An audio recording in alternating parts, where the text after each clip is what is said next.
ओम शांति। 27 नवंबर 2020 की प्रातः मुरली बाप दादा की साकार महावाक्य है। बाबा बोले, मीठे बच्चे, तुम ड्रामा के खेल को जानते हो, इसलिए शुक्रिया मानने की भी बात नहीं है। प्रश्न है, सर्विसेबल बच्चों में कौन सी आदत बिल्कुल नहीं होनी चाहिए? उत्तर में बाबा ने कहा, मांगने की। तुम्हें बाप से आशीर्वाद या कृपा आदि मांगने की ज़रूरत नहीं है। तुम किसी से पैसा भी नहीं मांग सकते। मांगने से मरना भला। तुम जानते हो, ड्रामा अनुसार कल्प पहले जिन्होंने बीज बोया होगा वो बोएंगे। जिनको अपना भविष्य पद उच्च बनाना होगा वो ज़रूर सहयोगी बनेंगे। तुम्हारा काम है सर्विस करना। तुम किसी से कुछ मांग नहीं सकते। भक्ति में मांगना होता, ज्ञान में नहीं। गीत है, मुझको सहारा देने वाले। ओम शांति। यह बच्चों के अंदर से शुक्रिया अक्षर बाप टीचर गुरु के लिए नहीं निकल सकता, क्योंकि बच्चे जानते हैं यह खेल बना हुआ है। शुक्रिया आदि की बात नहीं है। यह भी बच्चे जानते हैं ड्रामा अनुसार। ड्रामा अक्षर भी तुम बच्चों की बुद्धि में आता है। खेल अक्षर कहने से ही सारा खेल तुम्हारी बुद्धि में आ जाता है। गोया स्वदर्शन चक्रधारी तुम आप ही बन जाते हो। तीनों लोक भी तुम्हारी बुद्धि में आ जाते हैं। मूल वतन, सूक्ष्म वतन, स्थूल वतन। यह भी जानते हो अब खेल पूरा होता है। बाप आकर तुमको त्रिकालदर्शी बनाते हैं। तीनों कालों, तीनों लोकों आदि मध्य अंत का राज समझाते हैं। काल समय को कहा जाता है। यह सब बातें नोट करने बगैर याद नहीं रह सकती। तुम बच्चे तो बहुत पॉइंट्स भूल जाते हो। ड्रामा की ड्यूरेशन को भी तुम जानते हो। तुम त्रिनेत्री त्रिकालदर्शी बनते हो। ज्ञान का तीसरा नेत्र मिल जाता है। सबसे बड़ी बात है कि तुम आस्तिक बन जाते हो, नहीं तो निधन के थे। यह ज्ञान तुम बच्चों को मिल रहा है। स्टूडेंट की बुद्धि में सदैव नॉलेज मंथन होनी चाहिए। यह भी नॉलेज है ना। ऊंचते उच्च बाप ही नॉलेज देते हैं ड्रामा अनुसार। ड्रामा अक्षर तुम्हारे मुख से निकल सकता है। सो भी जो बच्चे सर्विस में तत्पर रहते हैं।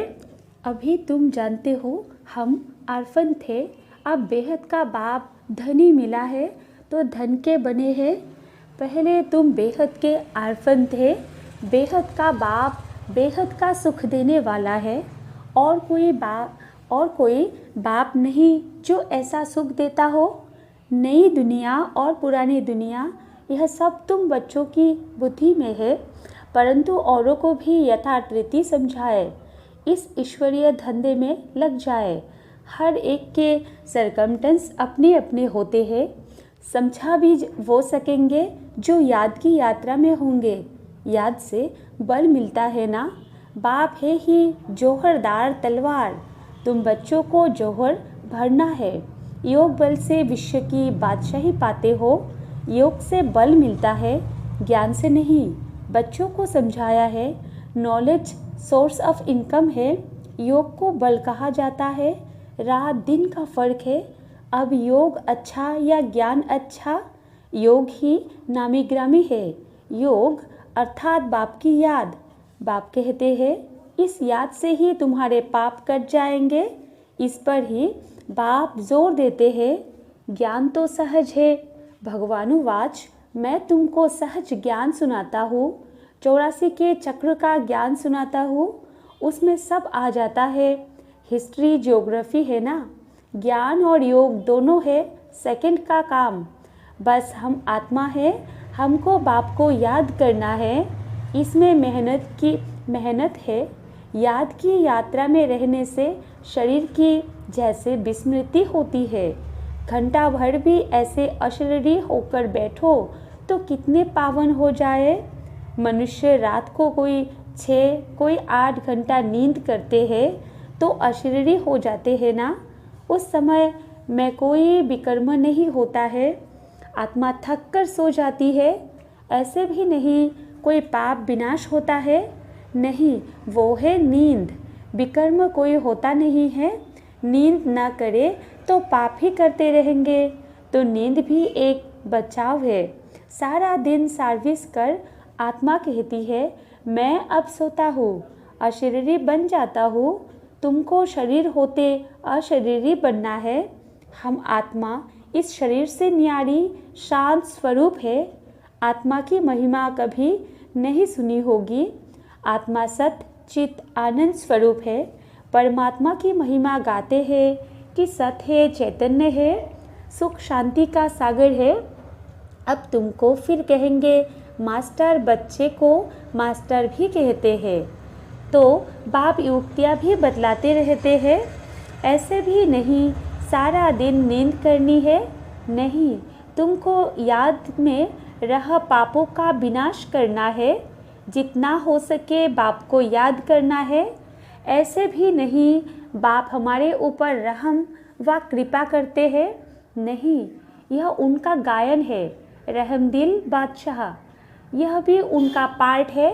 तमो प्रधान से सत्य प्रधान बनाना। भक्त लोग महिमा गाते हैं, तुम्हें सिर्फ महिमा नहीं गानी है। यह गीत आदि भी दिन प्रतिदिन बंद होते जाते हैं। स्कूल में कभी गीत होते हैं क्या? बच्चे शांति में बैठे रहते हैं। टीचर आता है तो उठकर खड़े होते हैं, फिर बैठते हैं। यह बाप कहते हैं मुझे तो पाठ मिला हुआ है पढ़ाने का, सो तो पढ़ाना ही है।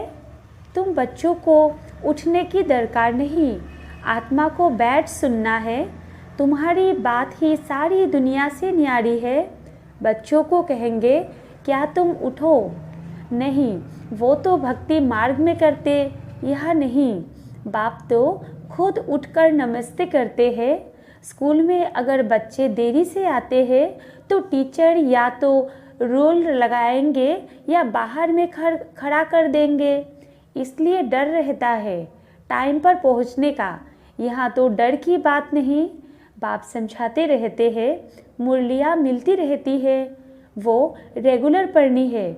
मुरली पढ़ो तो तुम्हारी प्रेजेंट मार्क पड़े, नहीं तो अब्सेंट पड़ जाएगी। क्योंकि बाप कहते हैं तुमको गुहो बातें सुनाता हूँ।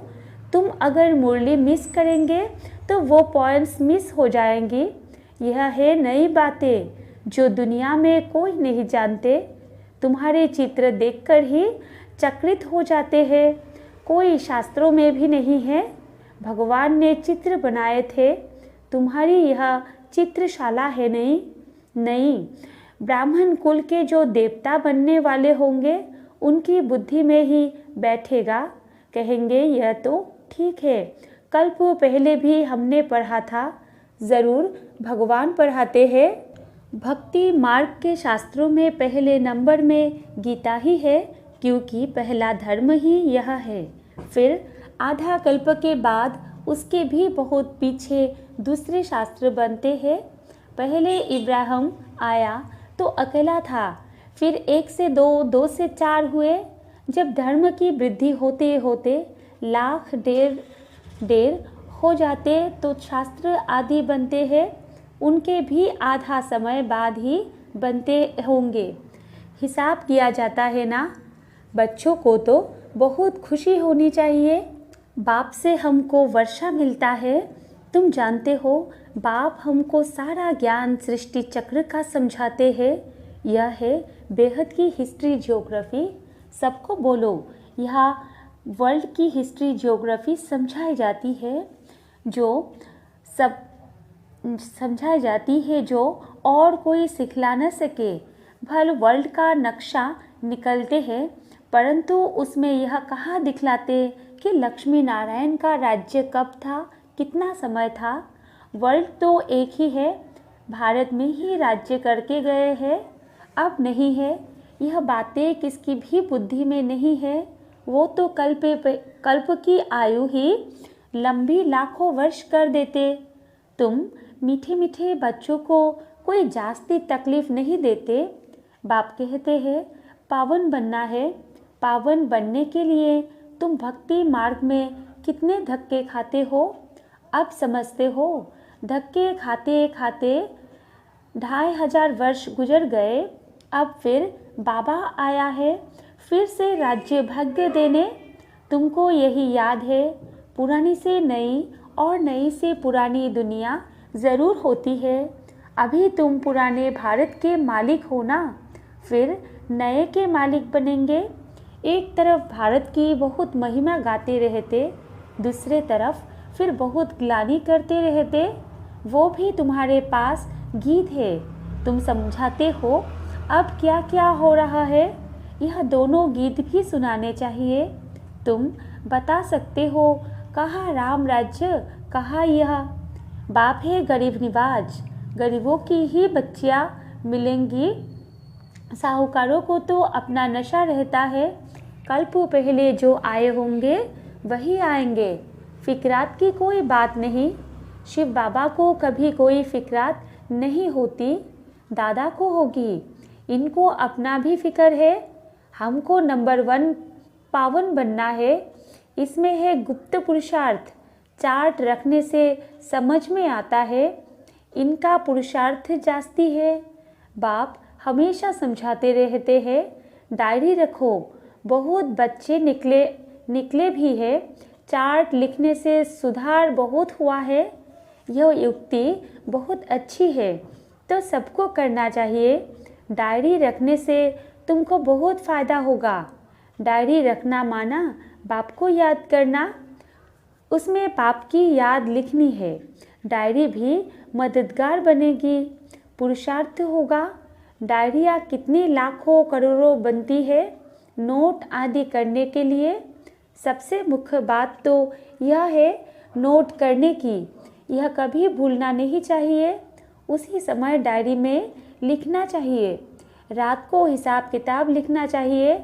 फिर मालूम पड़ेगा यह तो हमको घाटा पड़ रहा है, क्योंकि जन्म जन्मांतर के विकर्म भस्म करने हैं। बाप रास्ता बताते हैं, अपने ऊपर रहम व कृपा करनी है। टीचर तो पढ़ाते हैं, आशीर्वाद तो नहीं कहेंगे। आशीर्वाद कृपा रहम आदि मांगने से मरना भला। कोई से पैसा भी नहीं मांगना चाहिए। बच्चों को सख्त मना है। बाप कहते हैं, ड्रामा अनुसार जिन्होंने कल्प पहले बीज बोया है, वर्षा पाया है, वो आप ही करेंगे। तुम कोई काम के लिए मांगो नहीं करेगा तो नहीं पाएगा। मनुष्य दान पुण्य करते हैं तो रिटर्न में मिलता है ना। राजा के घर व साहूकार के पास जन्म होता है। जिनको करना होगा वो आप ही करेंगे, तुमको मांगना नहीं है। कल्प पहले जिन्होंने जितना किया है, ड्रामा उनसे कराएगा। मांगने की दरकार नहीं। बाबा तो कहते रहते हैं, हुंडी भरती रहती है सर्विस के लिए। हम बच्चों को थोड़े ही कहेंगे पैसा दो। भक्ति मार्ग की बात ज्ञान मार्ग में नहीं होती। जिन्होंने कल्प पहले मदद की है वो करते रहेंगे। आप ही कभी मांगना नहीं है। बाबा कहते, बच्चे चंदा चिरा तुम इकट्ठा नहीं कर सकते, उसका रिटर्न में नहीं कर सकते। यह तो सन्यासी लोग करते हैं। भक्ति मार्ग में थोड़ा भी देते हैं, उसका रिटर्न में एक जन्म लिए मिलता है। यह फिर है जन्म जन्मांतर के लिए। तो जन्म जन्मांतर के लिए सब कुछ दे देना अच्छा है ना। इनका तो नाम भोला भंडारी है। तुम पुरुषार्थ करो तो विजय माला में पिरोए जा सकते हो। भंडारा भरपूर, काल कंटक दूर है। वहाँ कभी अकाले मृत्यु नहीं होती। यह मनुष्य काल से कितना डरते हैं। थोड़ा कुछ होता है तो मौत याद आ जाता है। वहाँ यह ख्याल ही नहीं। तुम अमरपुरी में चलते हो, यह छी मृत्युलोक है। भारत ही अमरलोक था, अब मृत्युलोक है। तुम्हारा आधा कल्प बहुत छी पास हुआ है, नीचे गिरते आए हो। जगन्नाथपुरी में बहुत गंदे गंदे चित्र है। बाबा तो अनुभवी है ना, चारों तरफ घुमा हुआ है। घोड़े से सावरा बना है। गांव में रहने वाला था। वास्तव में यह सारा भारत गांव था। तुम गांव के छोरे हो। अब तुम समझते हो हम विश्व के मालिक बनते हैं। ऐसे मत समझना, हम तो बॉम्बे में रहने वाले हैं। बॉम्बे भी स्वर्ग के आगे क्या है? कुछ भी नहीं, एक पत्थर भी नहीं। हम गांव के छोड़े निधन के बन गए हैं। अब फिर हम स्वर्ग के मालिक बन रहे हैं तो खुशी रहनी चाहिए। नाम ही है स्वर्ग। कितने हीरे जवाहरात महलों में लगे हुए हैं। सोमनाथ का मंदिर ही कितना हीरे जवाहरातों से भरा हुआ है। पहले भरा हुआ था। पहले पहले शिव का मंदिर ही बनाते हैं। कितना साहूकार था। अभी तो भारत गांव है। सतयुग में बहुत मालामाल था। यह बातें दुनिया में तुम्हारे सिवाय कोई भी नहीं जानते। तुम कहेंगे कल हम बादशाह थे, आज फकीर है, फिर विश्व के मालिक बनते हैं। तुम बच्चों को अपने भाग्य पर शुक्रिया मनाना चाहिए। हम पद्मा पदम भाग्यशाली है। अच्छा, मीठे मीठे सिकिलते बच्चों प्रति माता पिता बाप दादा का याद प्यार और गुड मॉर्निंग। और हम रूहानी बाप की रूहानी बच्चों को नमस्ते, और हम रूहानी बच्चों की रूहानी माता पिता बाप दादा को भी याद प्यार गुड मॉर्निंग और नमस्ते नमस्ते नमस्ते।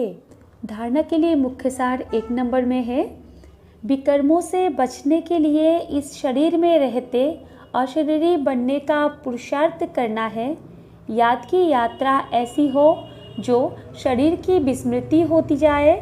2 नंबर पॉइंट है, ज्ञान का मंथन कर आस्तिक बनना है। मुरली कभी भी मिस नहीं करनी है। अपनी उन्नति के लिए डायरी में याद का चार्ट नोट करना है। वरदान है, नॉलेज रूपी चाबी द्वारा भाग्य का अखोट खजाना प्राप्त करने वाले मालामाल भव। विस्तार में है, संगम योग पर सभी बच्चों को भाग्य बनाने के लिए नॉलेज रूपी चाबी मिलती है। ये चाबी लगाओ और जितना चाहे उतना भाग्य का खजाना लो। चाबी मिली और मालामाल बन गए। जो जितना मालामाल बनते हैं उतना खुशी स्वतः रहती है। ऐसे अनुभव होता है जैसे खुशी का झरना अखूट अविनाशी बहता ही रहता है। वे सर्व खजानों से भरपूर मालामाल दिखाई देते हैं। उनके पास किसी भी प्रकार की अप्राप्ति नहीं रहती। स्लोगन है, बाप से कनेक्शन ठीक रखो तो सर्व शक्तियों की करंट आती रहेगी। अच्छा, ओम शांति।